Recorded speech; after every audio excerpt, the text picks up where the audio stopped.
Hi అండి. అందరికీ నమస్కారం. Welcome to my channel. ఈ వీడియోలో ఏపీ ప్రభుత్వ ఉద్యోగులకు, పెన్షనర్లకు శుభవార్త అండి. మార్చి నెల జీతాలు, పెన్షన్ల తేదీలలో మార్పు, పేమెంట్ ఎప్పుడు జరుగుతుంది, ఏమిటనే పూర్తి వివరాలు ఈ వీడియోలో తెలుసుకుందాము. వీడియో అయితే ఎక్కడే గానీ స్కిప్ చేయకుండా ఎండ్ వరకు చూసేయండి. అప్పుడే ఇన్ఫర్మేషన్ పూర్తిగా అర్థమవుతుంది. అలాగే వీడియో చూస్తున్న ప్రతి ఒక్కరు లైక్ చేయండి ఫ్రెండ్స్. ఈ వీడియోని తోటి ఉద్యోగ, పెన్షనర్ మిత్రులతో అయితే షేర్ చేయండి. కొత్తగా మన ఛానల్ చూస్తున్నవారు ఇంకా ఎవరైనా సబ్స్క్రైబ్ చేసుకోకపోతే వెంటనే మన ఛానల్‌ని అయితే సబ్స్క్రైబ్ చేసుకోండి. సబ్స్క్రైబ్ చేసుకోవడం వల్ల నేను చేసే ప్రతి ఒక్క వీడియో మీ వరకు రీచ్ అవుతుంది. ఇక ఆలస్యం చేయకుండా వివరాల్లోకైతే వెళ్ళిపోదాము. ఫ్రెండ్స్ ఇక విషయానికొచ్చినట్లయితే ఆంధ్రప్రదేశ్ రాష్ట్రంలో విధి నిర్వహణలో ఉన్నటువంటి లక్షలాది మంది ప్రభుత్వ ఉద్యోగులు, పెన్షనర్లు సంబంధించి మార్చి నెలకు సంబంధించిన జీతాల చెల్లింపుల ప్రక్రియలో కొన్ని మార్పులు చోటు చేసుకున్నాయి. సాధారణంగా ప్రతి నెల జీతాల బిల్లుల ప్రక్రియ ఒక నిర్ణీత సమయంలో జరుగుతుంది. కానీ మార్చి నెలలో ఆ తేదీలలో మార్పులు చేస్తూ ప్రభుత్వం నిర్ణయం తీసుకుంది. దీని ప్రకారం ఉద్యోగులందరికీ సంబంధించిన రెగ్యులర్ పేరోల్ ప్రక్రియ ఈ నెల 21వ తేదీ నుంచి 27వ తేదీ మధ్యలో అందుబాటులో ఉంటుందని అధికారులైతే స్పష్టం చేశారు. అంటే డ్రాయింగ్ అండ్ డిస్బర్సింగ్ ఆఫీసర్స్ డీడీఓస్ తమ పరిధిలోని ఉద్యోగుల జీతాల బిల్లులను ఈ నిర్ణీత తేదీలలోనే ఆన్‌లైన్ సిస్టమ్‌లో నమోదు చేయాల్సి ఉంటుంది. సాధారణంగా ప్రతి నెల 15వ తేదీ నుంచి 21వ తేదీ లోపల ఈ బిల్లుల సబ్మిషన్ ప్రక్రియ అనేది ముగిసిపోవాలి. కానీ ఈసారి ప్రభుత్వం ఈ గడువును 21వ తేదీ నుంచి ప్రారంభించి 27వ తేదీ వరకు పొడిగించింది. ఇది కేవలం సాంకేతిక మార్పు మాత్రమే కాదని, దీని వెనుక ఆర్థిక సంవత్సరం ముగింపుకు సంబంధించిన బలమైన కారణాలున్నాయని మనం అర్థం చేసుకోవాలి. ఈ తేదీల మార్పులకు ప్రధాన కారణం ఏమిటంటే, మార్చి 31వ తేదీతో ప్రస్తుతం ఆర్థిక సంవత్సరం ముగిసిపోతుంది. మరియు ఏప్రిల్ 1వ తేదీ నుంచి కొత్త ఆర్థిక సంవత్సరం 2026-27 2026-27 ప్రారంభమవుతుంది. ఆర్థిక నిబంధనల ప్రకారంగా పాత సంవత్సరానికి సంబంధించిన పెండింగ్ బిల్లులు, టోకెన్స్ అన్నీ కూడా మార్చి 31వ తేదీ లోపే క్లియర్ కావాల్సి ఉంటుంది. కొత్త సంవత్సరం ప్రారంభమైన వెంటనే ట్రెజరీ సాఫ్ట్‌వేర్‌లో బిల్లులన్నీ 2026 అనే కొత్త టోకెన్ నంబర్‌తో మొదలవుతాయి. ఈ భారీ మార్పుల వల్ల సిస్టమ్‌పై ఒత్తిడి పడకుండా ఉండేందుకు మరియు పాత పెండింగ్ బిల్లుల చెల్లింపులకు ప్రాధాన్యతనిచ్చేందుకు ప్రభుత్వం ఈ నిర్ణయం తీసుకుంది. అందుకే పెన్షనర్లకు సంబంధించి బిల్లుల అప్‌లోడింగ్ కార్యక్రమాన్ని ఈ నెల 22వ తేదీ ఆదివారం నుంచే ప్రారంభించాలని అధికారులు ఆదేశించారు.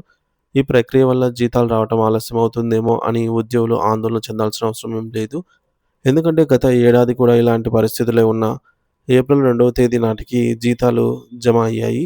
ఈసారి కూడా ఏప్రిల్ 2వ తేదీ నుంచి 3వ తేదీ లోపల అందరి ఖాతాల్లో కూడా నగదు జమ అవుతుందని ఆశించవచ్చు.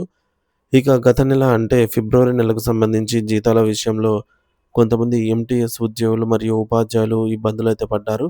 కొన్ని సాంకేతిక కారణాల వల్ల వారికి మార్చి 1వ తేదీన అందాల్సిన జీతాలు అందలేదు. అయితే వారికొక శుభవార్త ఏమిటంటే, ఆ పెండింగ్ జీతాలన్నీ ఇప్పుడు ప్రాసెస్ అయ్యి వారి ఖాతాల్లో జమ అవుతున్నాయి. ఇది వారికి పెద్ద ఊరటనిచ్చే అంశం. అటు పెన్షన్‌ల విషయానికొస్తే రేపటి నుండి వారి బిల్లుల ప్రక్రియ అనేది వేగవంతం కానుంది. ఈ నెలాఖరులోపు అన్ని బిల్లులు సిస్టమ్‌లోకొస్తే ఏప్రిల్ మొదటి వారంలో ఎటువంటి ఆటంకం లేకుండా పెన్షన్‌లయితే అందుతాయి. ప్రభుత్వం ఈ పాత బకాయిలను మరియు మార్చి నెల జీతాలను క్లియర్ చేయడానికి ఒక పక్కా ప్రణాళికతో ముందుకెళ్తోంది. ఒకవైపు ఆంధ్రప్రదేశ్ ఎన్‌జీఓల అసోసియేషన్ మరియు ఏపీ జేఏసీ నేతలు ఉద్యోగులకు ఒక అద్భుతమైనటువంటి తీపి కబురును అందించారు. రాష్ట్రంలోని ప్రభుత్వ రంగ సంస్థలు అయినటువంటి పీఎస్‌యూఎస్ మరియు గురుకుల సొసైటీ పాఠశాలల్లో పనిచేస్తున్న ఉద్యోగుల పదవీ విరమణ వయస్సు పెంపుపై ప్రభుత్వం ఒక చారిత్రాత్మక నిర్ణయం తీసుకుంది. ప్రస్తుతం వీరికి 60 సంవత్సరాలుగా ఉన్న రిటైర్మెంట్ వయస్సును ఇతర ప్రభుత్వ ఉద్యోగులతో సమానంగా 62 సంవత్సరాలకు పెంచేందుకు గ్రూప్ ఆఫ్ మినిస్టర్స్ జీఓఎం సానుకూల నిర్ణయం తీసుకుంది. ఈ ప్రతిపాదనను రాబోయే రాష్ట్ర కేబినెట్ సమావేశంలో ప్రవేశపెట్టి అధికారికంగా ఆమోదముద్ర వేయనున్నారు. ఆ తర్వాత దీనికి సంబంధించిన ఉత్తర్వులు జీవో వెలువడతాయి. గత ప్రభుత్వ హయాం నుండి ఎంతో కాలంగా నానుతూ ఉన్నటువంటి ఈ సమస్యకు కూటమి ప్రభుత్వం పరిష్కారం చూపడం పట్ల ఉద్యోగ వర్గాల్లో హర్షాతిరేకాలు వ్యక్తమవుతున్నాయి.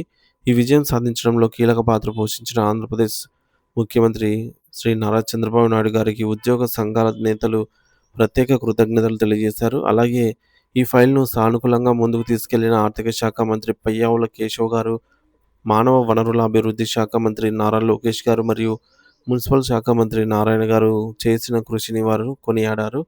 ఉద్యోగుల సమస్యల పరిష్కారం కోసం ఈ మంత్రులు నిరంతరం అధికారులతో సమీక్షలు నిర్వహించడం వల్లే ఈ నిర్ణయం సాధ్యమైందని ఏపీ ఎన్‌జీఓల సంఘం నేతలు ఏ. విద్యాసాగర్ మరియు డివి. రమణ గారు పేర్కొన్నారు. ఉద్యోగుల సంక్షేమమే ధ్యేయంగా తమ పోరాటం మరియు ప్రభుత్వంతో సమన్వయం నిరంతరం కొనసాగుతుందని వారు ఈ సందర్భంగా భరోసా ఇచ్చారు. మొత్తంగా చూస్తే ఈ నెల జీతాల చెల్లింపులో చిన్న మార్పులున్నా అవి ఎటువంటి ఇబ్బంది కలిగించవని, పైగా పదవీ విరమణ వయస్సు పెంపు వంటి శుభవార్తలతో ఉద్యోగుల ఇళ్లలో పండగ వాతావరణం నెలకొందని కూడా చెప్పవచ్చు.